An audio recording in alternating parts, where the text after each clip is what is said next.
Hello student, ਅੱਜ ਦੀ ਇਸ video 'ਚ ਮੈਂ ਤੁਹਾਨੂੰ ਦੱਸਾਂਗੀ ਆਪਣੇ ਇੰਡੀਆ ਦੇ ਨੈਸ਼ਨਲ ਫਲੈਗ ਬਾਰੇ ਜੋ ਵੀ ਇੰਪੋਰਟੈਂਟ ਫੈਕਟ ਹੋਣਗੇ। ਸੋ ਫਸਟਲੀ ਦੇਖੋ, what is the flag code of India. ਹੁਣ ਫਲੈਗ ਕੋਡ ਦਾ ਮਤਲਬ ਕੀ ਹੁੰਦਾ ਆ? ਇੱਕ ਇੱਦਾਂ ਦੇ ਲਾਜ਼, ਕਨਵੈਨਸ਼ਨਸ ਜਾਂ ਫਿਰ ਇੰਸਟਰਕਸ਼ਨਸ ਸੈੱਟ ਕੀਤੀਆਂ ਹੋਈਆਂ ਆ ਕਿ ਜਦੋਂ ਵੀ ਨੈਸ਼ਨਲ ਫਲੈਗ ਨੂੰ ਡਿਸਪਲੇ ਕਰਨਾ ਆ ਉਸ ਟਾਈਮ 'ਤੇ ਇਹ ਲਾਜ਼, ਕਨਵੈਨਸ਼ਨ, ਪ੍ਰੈਕਟਿਸ, ਇੰਸਟਰਕਸ਼ਨਸ ਇਹਨਾਂ ਸਾਰਿਆਂ ਦਾ ਹੀ ਧਿਆਨ ਰੱਖਣਾ। ਉਸ ਚੀਜ਼ ਨੂੰ ਕਹਿੰਦੇ ਆ ਫਲੈਗ ਕੋਡ। ਮੀਨਜ਼ ਜਦੋਂ ਵੀ ਕੋਈ ਨੈਸ਼ਨਲ ਫਲੈਗ ਨੂੰ ਡਿਸਪਲੇ ਕਰ ਰਿਹਾ ਤੇ ਉਹਨੂੰ ਉਹਦੇ ਰਿਗਾਰਡਿੰਗ ਕੁਝ ਰੂਲਸ, ਇੰਸਟਰਕਸ਼ਨਸ ਫੋਲੋ ਕਰਨੀਆਂ ਪੈਂਦੀਆਂ ਆ। ਫਸਟ ਟਾਈਮ ਇਹ ਜਿਹੜਾ ਫਲੈਗ ਕੋਡ ਹੀਗਾ ਇਹ ਆਇਆ ਹੀਗਾ ਅਫੈਕਟ 'ਚ 26 ਜਨਵਰੀ 2002 ਨੂੰ। ਔਰ ਇਹਦੇ 'ਚ ਕਿਹਾ ਕੀ ਜਾਂਦਾ ਹੈ ਕਿ before that flag display by citizens. ਇਸ ਤੋਂ ਪਹਿਲੇ ਇਸ ਕੋਡ ਦੇ ਆਉਣ ਤੋਂ ਪਹਿਲਾਂ ਜਿਹੜੇ ਸਿਟੀਜ਼ਨਸ ਸੀਗੇ ਉਹਨਾਂ ਦੇ ਉੱਪਰ ਰਿਸਟ੍ਰਿਕਸ਼ਨਸ ਹੁੰਦੀ ਸੀਗੀ ਕਿ ਉਹ ਨੈਸ਼ਨਲ ਫਲੈਗ ਜਿਹੜਾ ਆ ਉਹਨੂੰ ਡਿਸਪਲੇ ਨਹੀਂ ਕਰ ਸਕਦੇ। ਬਟ ਇਸ ਫਲੈਗ ਕੋਡ ਦੇ ਆਉਣ ਤੋਂ ਬਾਅਦ ਇਹ ਚੀਜ਼ ਸਿਟੀਜ਼ਨਸ ਦੇ ਲਈ ਅਲਾਉ ਕਰ ਦਿੱਤੀ ਗਈ ਕਿ ਸਿਟੀਜ਼ਨਸ ਨੈਸ਼ਨਲ ਫਲੈਗ ਨੂੰ ਡਿਸਪਲੇ ਕਰ ਸਕਦੇ ਆ, ਪਰ ਉਹਨਾਂ ਨੂੰ ਕੁਝ ਰੂਲਸ, ਕੁਝ ਰੈਗੂਲੇਸ਼ਨਸ ਦਾ ਧਿਆਨ ਰੱਖਣਾ ਪੈਣਾ ਆ। ਤੁਸੀਂ ਇੱਥੇ ਡੇਟ ਯਾਦ ਰੱਖਣੀ ਆ, 26 ਜਨਵਰੀ 2002 ਨੂੰ ਆਇਆ ਹੈਗਾ ਫਲੈਗ ਕੋਡ। ਉਸ ਤੋਂ ਬਾਅਦ ਇਹਨੂੰ ਰੀਸੈਂਟਲੀ ਅਮੈਂਡ ਕੀਤਾ ਗਿਆ ਹੈਗਾ ਜੁਲਾਈ 2022 'ਚ। ਦੇਖੋ ਇਸ ਤੋਂ ਪਹਿਲੇ ਹੁੰਦਾ ਕੀ ਸੀਗਾ, ਜਦੋਂ 26 ਜਨਵਰੀ 2002 'ਚ ਫਲੈਗ ਕੋਡ ਆਇਆ ਤਾਂ ਉਹਦੇ 'ਚ ਦੱਸਿਆ ਗਿਆ ਹੈਗਾ ਕਿ ਕੋਈ ਵੀ ਨੈਸ਼ਨਲ ਫਲੈਗ ਨੂੰ ਆਪਣੀ ਮਰਜ਼ੀ ਦੇ ਨਾਲ ਆਪਣੇ ਘਰਾਂ ਦੇ ਉੱਪਰ ਨਹੀਂ ਲਹਿਰਾ ਸਕਦਾ। ਇਹਨੂੰ ਲਹਿਰਾਉਣ ਦੇ ਲਈ ਕੁਝ ਇੰਸਟਰਕਸ਼ਨਸ ਫੋਲੋ ਕਰਨੀਆਂ ਪੈਣਗੀਆਂ। ਔਰ ਈਵਨ ਇਹਨੂੰ ਬਣਾਉਣ ਦੇ ਲਈ ਵੀ ਕੱਪੜਾ ਵਗੈਰਾ ਕਿੱਦਾਂ ਦਾ ਹੋਏਗਾ, ਰੇਸ਼ੋ ਕਿਸ ਤਰ੍ਹਾਂ ਦੀ ਰੱਖੀ ਜਾਏਗੀ, ਇਹ ਵੀ ਸਾਰਾ ਡਿਸਾਈਡਡ ਹੁੰਦਾ ਹੈਗਾ। ਬਟ ਜਦੋਂ ਇਹਨੂੰ 2022 'ਚ ਅਮੈਂਡ ਕੀਤਾ ਗਿਆ ਇਹਦੇ ਨਾਲ ਹੀ ਕੁਝ ਪਰਮਿਸ਼ਨਸ ਮਿਲ ਗਈਆਂ। ਠੀਕ ਆ, ਤਾਂ ਤੁਸੀਂ ਇੱਥੇ ਦੋ ਡੇਟਸ ਯਾਦ ਰੱਖਣੀਆਂ ਕਿ 26 ਜਨਵਰੀ 2002 ਨੂੰ ਪਹਿਲੀ ਵਾਰ ਕੋਡ ਆਇਆ ਹੈਗਾ ਜਿਹਦੇ 'ਚ ਸਿਟੀਜ਼ਨਸ ਨੂੰ ਅਲਾਉ ਤੇ ਕਰ ਦਿੱਤਾ ਗਿਆ ਹੈਗਾ, ਬਟ ਕੁਝ ਰੂਲਸ ਰੈਗੂਲੇਸ਼ਨਸ ਦਾ ਧਿਆਨ ਰੱਖ ਕੇ। ਉਸ ਤੋਂ ਬਾਅਦ ਇਹਨੂੰ ਰੀਸੈਂਟਲੀ ਅਮੈਂਡ ਕੀਤਾ ਗਿਆ ਆ ਜੁਲਾਈ 2022 'ਚ। ਇਸ ਚੀਜ਼ ਦਾ ਵੀ ਧਿਆਨ ਰੱਖਣਾ ਆ। ਹੁਣ ਨੈਕਸਟ ਦੇਖਦੇ ਹਾਂ ਕਿ ਇਹਦੇ ਰਿਗਾਰਡਿੰਗ ਕੌਨਸਟੀਟਿਊਸ਼ਨਲ ਜਾਂ ਫਿਰ ਲੀਗਲ ਪ੍ਰੋਵੀਜ਼ਨਸ ਕਿਹੜੀਆਂ ਇੰਡੀਅਨ ਨੈਸ਼ਨਲ ਫਲੈਗ ਦੇ ਬਾਰੇ। ਅਗਰ ਕੌਨਸਟੀਟਿਊਸ਼ਨ ਦੀ ਗੱਲ ਕਰੀਏ ਤਾਂ article 51A the subsection A ਜੋ ਕਿ ਫੰਡਾਮੈਂਟਲ ਡਿਊਟੀਜ਼ ਦੇ ਨਾਲ ਡੀਲ ਕਰਦਾ ਆ। ਤਾਂ ਮੀਨਸ ਫੰਡਾਮੈਂਟਲ ਡਿਊਟੀ ਦੇ ਅੰਦਰ ਜੋ ਆਪਣੀ ਪਹਿਲੀ ਫੰਡਾਮੈਂਟਲ ਡਿਊਟੀ ਦੱਸੀ ਹੋਈ ਆ ਉਹਦੇ 'ਚ ਉਹਨਾਂ ਨੇ ਕੀ ਲਿਖਿਆ ਹੋਇਆ, ਉਹਦੀ language, to abide by the constitution and respect its ideals and institutions, the national flag and the national anthem. ਤਾਂ ਇਟ ਮੀਨਸ ਇਹ ਸਾਡੀ ਫੰਡਾਮੈਂਟਲ ਡਿਊਟੀ ਬਣਦੀ ਆ ਕਿ ਆਪਾਂ ਆਪਣੇ ਕੌਨਸਟੀਟਿਊਸ਼ਨ ਦੇ ਥਰੂ ਜਿਹੜੀਆਂ ਵੀ ਚੀਜ਼ਾਂ, ਜਿਹੜੇ ਵੀ ਆਈਡੀਅਲਸ, ਇੰਸਟੀਟਿਊਸ਼ਨਸ ਸਾਨੂੰ ਮਿਲੇ ਆ, ਈਵਨ ਨੈਸ਼ਨਲ ਫਲੈਗ ਔਰ ਨੈਸ਼ਨਲ ਐਂਥਮ, ਉਹਨਾਂ ਦੀ ਰਿਸਪੈਕਟ ਕਰੀਏ ਔਰ ਉਹਨਾਂ ਦੇ ਨਾਲ ਅਬਾਈਡ ਹੋ ਕੇ ਰਹੀਏ। ਹੁਣ ਇਹਦੇ ਹੀ ਰਿਗਾਰਡਿੰਗ ਇੱਕ ਐਕਟ ਆਇਆ ਹੈਗਾ, ਉਹਨੂੰ ਕਿਹਾ ਮਤਲਬ ਜਿਹੜਾ ਵੀ ਹੁਣ ਇਸ ਫੰਡਾਮੈਂਟਲ ਡਿਊਟੀ ਨੂੰ ਧਿਆਨ 'ਚ ਰੱਖਦੇ ਹੋਏ ਇੱਕ ਲਾਅ ਬਣਾਇਆ ਗਿਆ ਹੈਗਾ ਜਿਹਨੂੰ ਕਿਹਾ ਜਾਂਦਾ prevention of insult of national honour act 1971, ਜਿਹਦੇ ਅੰਡਰ ਕੀ ਇਹਨਾਂ ਨੇ ਦੱਸਿਆ ਕਿ ਪੀਨਲ ਪ੍ਰੋਵੀਜ਼ਨਸ ਹੋਣਗੀਆਂ। ਠੀਕ ਆ, ਉਹਨੂੰ ਪੈਨਲਟੀ ਲੱਗੇਗੀ ਜੋ ਵੀ ਨੈਸ਼ਨਲ ਫਲੈਗ ਦੀ ਡਿਸਰਿਸਪੈਕਟ ਕਰੇਗਾ। ਹੁਣ ਫੰਡਾਮੈਂਟਲ ਡਿਊਟੀਜ਼ ਨੂੰ ਜਦੋਂ ਆਪਾਂ ਪੜ੍ਹਦੇ ਹਾਂ ਤਾਂ ਸਾਰੀਆਂ ਫੰਡਾਮੈਂਟਲ ਡਿਊਟੀਜ਼ ਦੇ ਉੱਪਰ ਅਸੀਂ ਇਹ ਨਹੀਂ ਕਹਿ ਸਕਦੇ ਕਿ ਸਾਡੇ ਉੱਪਰ ਕੰਪਲਸ਼ਨ ਹੈ ਕਿ ਆਪਾਂ ਉਹ ਫੰਡਾਮੈਂਟਲ ਡਿਊਟੀਜ਼ ਨੂੰ ਫੋਲੋ ਕਰਨਾ। ਬਟ ਕੁਝ ਫੰਡਾਮੈਂਟਲ ਡਿਊਟੀਜ਼ ਜੋ ਕਾਫੀ ਇੰਪੋਰਟੈਂਟ ਆ ਉਹਨਾਂ ਨੂੰ ਦੇਖਦੇ ਹੋਏ ਗਵਰਨਮੈਂਟ ਨੇ ਉਹਦੇ ਰਿਗਾਰਡਿੰਗ ਕੁਝ ਐਕਟ ਬਣਾ ਦਿੱਤੇ ਹੋਏ ਆ ਕਿ ਅਗਰ ਆਪਾਂ ਇਹਨਾਂ ਚੀਜ਼ਾਂ ਦੀ ਵਾਇਲੇਸ਼ਨ ਕਰਦੇ ਹਾਂ, ਇਹ ਵਾਲੀਆਂ ਫੰਡਾਮੈਂਟਲ ਡਿਊਟੀਜ਼ ਨੂੰ ਫੋਲੋ ਨਹੀਂ ਕਰਦੇ ਤਾਂ ਇਨਡਾਇਰੈਕਟਲੀ ਉਸ ਚੀਜ਼ ਦੇ ਰਿਗਾਰਡਿੰਗ ਸਾਨੂੰ ਪੈਨਲਟੀ ਲੱਗੇਗੀ। ਤਾਂ ਇਹੀ ਚੀਜ਼, ਇਹੀ ਨੈਸ਼ਨਲ ਫਲੈਗ, ਨੈਸ਼ਨਲ ਐਂਥਮ, ਕੌਨਸਟੀਟਿਊਸ਼ਨ ਦੀ ਇੰਪੋਰਟੈਂਸ ਨੂੰ ਦੇਖਦੇ ਹੋਏ ਨੈਸ਼ਨਲ ਐਂਥਮ ਦੇ ਮਤਲਬ ਇਸ ਚੀਜ਼ ਦੇ ਰਿਗਾਰਡਿੰਗ ਇੱਕ ਐਕਟ ਬਣਾਇਆ ਗਿਆ ਹੈਗਾ। ਤੁਸੀਂ ਐਕਟ ਦਾ ਯਾਦ ਰੱਖਿਓ, 1971 'ਚ ਆਇਆ ਹੈਗਾ, prevention of insult to national honour act 1971। ਹੁਣ ਫਲੈਗ ਕੋਡ ਜਿਹੜਾ ਮੈਂ ਤੁਹਾਨੂੰ ਉੱਪਰ ਦੱਸਿਆ ਕਿ 2002 'ਚ ਪਹਿਲੀ ਵਾਰ ਫਲੈਗ ਕੋਡ ਦਿੱਤਾ ਗਿਆ ਹੈਗਾ, ਇਹਦੇ 'ਚ 3 ਪਾਰਟਸ ਦੱਸੇ ਗਏ।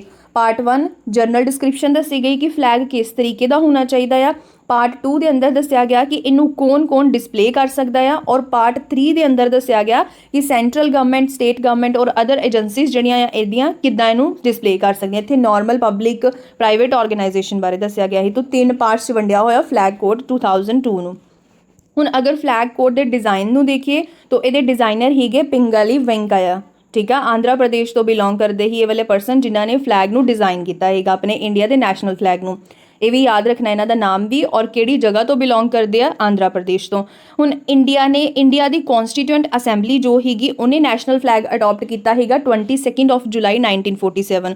ਜੋ ਅੱਜ ਦੇ ਟਾਈਮ ਤੇ ਆਪਾਂ ਨੈਸ਼ਨਲ ਫਲੈਗ ਅਡਾਪਟ ਕੀਤਾ ਹੋਇਆ ਆਪਣਾ, ਉਹ ਫਸਟ ਟਾਈਮ ਅਡਾਪਟ ਕੀਤਾ ਗਿਆ ਸੀ 22 ਜੁਲਾਈ 1947 ਨੂੰ। ਹੁਣ ਇਸੇ ਹੀ ਫਲੈਗ ਕੋਡ ਦੇ ਅੰਦਰ ਦੱਸਿਆ ਗਿਆ ਆ ਕਿ ਜਿਹੜਾ ਫਲੈਗ ਆ ਉਹਦੀ ਰੇਸ਼ੋ ਕਿੰਨੀ ਹੋਣੀ ਚਾਹੀਦੀ ਹੈ, 3:2। ਮੀਨਸ ਹਾਈਟ ਔਰ ਲੈਂਥ ਔਰ ਹਾਈਟ ਦੀ ਰੇਸ਼ੋ ਕਿੰਨੀ ਹੋਣੀ ਚਾਹੀਦੀ, 3:2। ਇਹਦੇ 'ਚੋਂ ਅਗਰ ਮੈਂ ਤੁਹਾਨੂੰ ਦੱਸਾਂ ਇਹ ਵੀ ਕੁਐਸਚਨ ਬਣਿਆ ਹੋਇਆ ਪੇਪਰ 'ਚ, ਇਹ ਵੀ ਕੁਐਸਚਨ ਬਣਿਆ ਹੋਇਆ, ਇਹ ਵੀ ਕੁਐਸਚਨ ਬਣਿਆ ਹੋਇਆ, ਠੀਕ ਹੈ।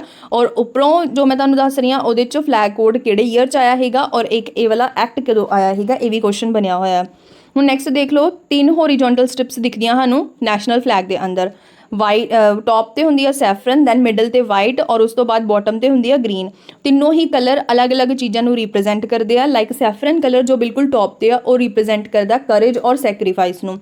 ਵਾਈਟ ਜੋ ਮਿਡਲ 'ਚ ਪਾਇਆ ਜਾਂਦਾ ਆ, ਜਿਹਦੇ 'ਚ ਅਸ਼ੋਕਾ ਚੱਕਰ ਵੀ ਬਣਿਆ ਹੋਇਆ ਆ, ਉਹ ਰਿਪਰੈਜ਼ੈਂਟ ਕਰਦਾ ਪੀਸ ਐਂਡ ਟਰੁੱਥ ਨੂੰ। ਉਸ ਤੋਂ ਬਾਅਦ ਗ੍ਰੀਨ ਕਲਰ ਜੋ ਬਿਲਕੁਲ ਬੋਟਮ ਤੇ ਪਾਇਆ ਜਾਂਦਾ ਆ, ਉਹ ਰਿਪਰੈਜ਼ੈਂਟ ਕਰਦਾ ਆ ਫੇਥ, ਫਰਟੀਲਿਟੀ ਐਂਡ ਚਿਵੈਲਰੀ ਨੂੰ, ਠੀਕ ਹੈ। ਔਰ ਜੋ ਅਸ਼ੋਕਾ ਚੱਕਰ ਪਾਇਆ ਜਾਂਦਾ ਹੈ ਵਾਈਟ ਕਲਰ ਦੇ ਇਨ ਬਿਟਵੀਨ ਬਣਿਆ ਹੋਇਆ ਇਸ ਤਰ੍ਹਾਂ ਦਾ ਅਸ਼ੋਕਾ ਚੱਕਰ, ਇਹਦੇ 'ਚ ਇਸ ਤਰ੍ਹਾਂ ਦੇ ਸਪੋਕਸ ਪਾਏ ਜਾਂਦੇ ਆ। ਟੋਟਲ 24 ਸਪੋਕਸ ਆ ਔਰ ਅਸ਼ੋਕਾ ਚੱਕਰ ਜੋ ਹੈਗਾ ਉਹ ਨੇਵੀ ਬਲੂ ਕਲਰ ਦਾ ਆ। ਇਹ ਜਿਹੜੇ 24 ਸਪੋਕਸ ਆ ਇਹ ਰਿਪਰੈਜ਼ੈਂਟ ਕਰਦੇ ਆ 24 ਆਵਰਸ ਨੂੰ ਪੂਰੇ ਦਿਨ ਦੇ। ਸਟੈਂਡਰਡ ਸਾਈਜ਼ ਚਾਰਟ ਕਿੰਨਾ ਹੁੰਦਾ ਆ, ਲਾਰਜੈਸਟ ਆਫੀਸ਼ੀਅਲ ਸਾਈਜ਼ ਇੰਨਾ, ਠੀਕ ਹੈ, ਦੱਸਿਆ ਹੋਇਆ 6300 ਮਲਟੀਪਲਾਈ 4200 mm ਦੀ ਰੇਸ਼ੋ 'ਚ, ਠੀਕ ਹੈ। ਔਰ ਸਮੋਲੈਸਟ ਦੱਸਿਆ ਹੋਇਆ ਵਹੀਕਲ ਦੇ ਲਈ 150 mm ਤੱਕ, ਠੀਕ ਹੈ। ਔਰ ਜੋ ਵੀ ਇਹ ਕੋਡ ਦੀ ਵਾਇਲੇਸ਼ਨ ਕਰਦਾ ਹੈ, ਡਿਸਰਿਸਪੈਕਟ ਕਰਦਾ, ਉਹਨੂੰ 3 ਸਾਲ ਦੀ ਸਜ਼ਾ ਔਰ ਨਾਲ ਫਾਈਨ ਵੀ ਲੱਗਦਾ ਆ 1971 ਐਕਟ ਦੇ ਅੰਡਰ, ਜੋ ਮੈਂ ਤੁਹਾਨੂੰ ਉੱਪਰ ਦੱਸਿਆ। ਹੁਣ ਥੋੜਾ ਜਿਹਾ ਹਿਸਟੋਰੀਕਲ ਬੈਕਗਰਾਊਂਡ ਦੀ ਗੱਲ ਕਰੀਏ ਅਗਰ ਆਪਾਂ ਨੈਸ਼ਨਲ ਫਲੈਗ ਦੀ, ਤਾਂ ਫਰਸਟ ਪਰਸਨ ਜਿਨ੍ਹਾਂ ਨੇ ਇੰਡੀਆ ਦਾ ਫਲੈਗ ਡਿਜ਼ਾਈਨ ਕੀਤਾ ਹੈਗਾ ਉਹ ਸੀਗੇ ਸਿਸਟਰ ਨਿਵੇਦਿਤਾ। 1904 'ਚ ਇਹਨਾਂ ਨੇ ਇੰਡੀਆ ਦੇ ਲਈ ਇੱਕ ਫਲੈਗ ਡਿਜ਼ਾਈਨ ਕੀਤਾ ਸੀ। ਨੈਸ਼ਨਲ ਤਾਂ ਨਹੀਂ ਕਹਿ ਸਕਦੇ ਉਸ ਟਾਈਮ ਤੇ, ਬਟ ਹਾਂ ਇਹ ਪਹਿਲੀ ਪਰਸਨੈਲਿਟੀ ਸੀ ਜਿਨ੍ਹਾਂ ਨੇ ਇੰਡੀਆ ਦੇ ਲਈ ਇੱਕ ਫਲੈਗ ਡਿਜ਼ਾਈਨ ਕੀਤਾ ਹੈਗਾ। ਔਰ ਸਿਸਟਰ ਨਿਵੇਦਿਤਾ ਹੈ ਕੌਣ ਹੀਗੇ, ਸਵਾਮੀ ਵਿਵੇਕਾਨੰਦ ਦੇ ਡਿਸਾਈਪਲ ਹੀਗੇ। ਔਰ ਇਹਨਾਂ ਨੇ ਜੋ ਡਿਜ਼ਾਈਨ ਕੀਤਾ ਸੀ ਫਲੈਗ, ਵਜਰ ਐਂਡ ਵੰਦੇ ਮਾਤਰਮ ਇਹਦੇ ਉੱਪਰ ਲਿਖਿਆ ਹੋਇਆ ਹੈਗਾ, ਠੀਕ ਆ। This was not present the tricolour, ਇਹ ਕੋਈ ਟਰਾਈ ਕਲਰ ਨਹੀਂ, ਬਟ ਹਾਂ first known design symbolizing India ਇਸ ਤਰ੍ਹਾਂ ਦਾ ਹੈਗਾ। ਤੋ ਸਿਸਟਰ ਨਿਵੇਦਿਤਾ ਫਰਸਟ ਪਰਸਨੈਲਿਟੀ ਬਣ ਗਏ ਹੀਗੇ।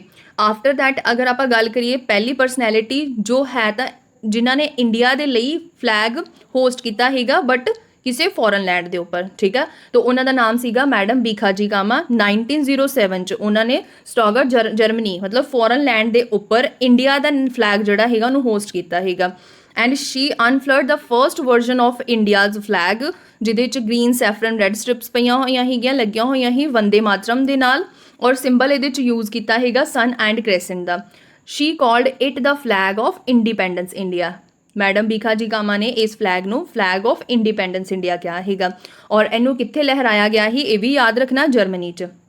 ਉਸ ਤੋਂ ਬਾਅਦ ਅਗਰ ਆਪਾਂ ਮਾਡਰਨ ਹਿਸਟਰੀ ਦੇ ਅੰਦਰ ਹੀ ਲੋਕਮਾਨਿਆ ਤਿਲਕ ਔਰ ਐਨੀ ਬੇਸੈਂਟ ਦੋਨਾਂ ਦੇ ਬਾਰੇ ਗੱਲ ਕਰੀਏ, ਜਦੋਂ ਉਹਨਾਂ ਨੇ ਹੋਮ ਰੂਲ ਮੂਵਮੈਂਟ ਚਲਾਈ ਸੀਗੀ 1916-1917 ਦੇ ਅਰਾਊਂਡ, ਉਸ ਟਾਈਮ ਵੀ ਉਹਨਾਂ ਨੇ ਅਲੱਗ-ਅਲੱਗ ਜਗ੍ਹਾ ਦੇ ਉੱਪਰ ਅਲੱਗ-ਅਲੱਗ ਵਰਜ਼ਨ ਦੇ ਨੈਸ਼ਨਲ ਫਲੈਗ ਹੀਗੇ ਜੋ ਉਹਨਾਂ ਨੂੰ ਹੋਸਟ ਕੀਤਾ ਸੀਗਾ, ਲਹਿਰਾਇਆ ਸੀਗਾ।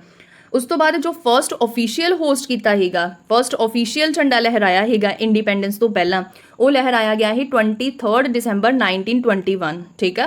ਔਰ ਇਹੀ ਜੋ ਮੈਂ ਕਹਿ ਰਹੀ ਹਾਂ ਪਿੰਗਾਲੀ ਵੈਂਕਈਆ ਜਿਹੜੇ ਹੀ ਉਹਨਾਂ ਨੇ ਪ੍ਰੈਜ਼ੈਂਟ ਕੀਤਾ ਸੀ ਇਸ ਡਿਜ਼ਾਈਨ ਨੂੰ 23 ਦਸੰਬਰ 1921 ਨੂੰ। ਬਟ ਇਹਦੇ 'ਚ ਚੱਕਰ ਨਹੀਂ, ਅਸ਼ੋਕ ਚੱਕਰ ਨਹੀਂ, ਇਹਦੇ 'ਚ ਵਿਦਾਊਟ ਚੱਕਰਾ, ਇੰਸਟੈਡ ਆਫ ਇਹਦੇ 'ਚ ਸਪਿਨਿੰਗ ਵੀਲ ਪਿਆ ਹੋਇਆ ਹੈਗਾ, ਠੀਕ ਆ। ਫਰਸਟ ਇਹਨੂੰ ਹੋਸਟ ਕੀਤਾ ਹੈਗਾ ਮਹਾਤਮਾ ਗਾਂਧੀ ਨੇ ਐਟ ਬੇਜਵਾੜਾ, ਨਾਓ ਜਿਹਨੂੰ ਵਿਜੇਵਾੜਾ ਬੋਲਿਆ ਜਾਂਦਾ ਹੈ ਆਂਧਰਾ ਪ੍ਰਦੇਸ਼ 'ਚ, ਇਹ ਵੀ ਤੁਸੀਂ ਯਾਦ ਰੱਖਣਾ ਆ।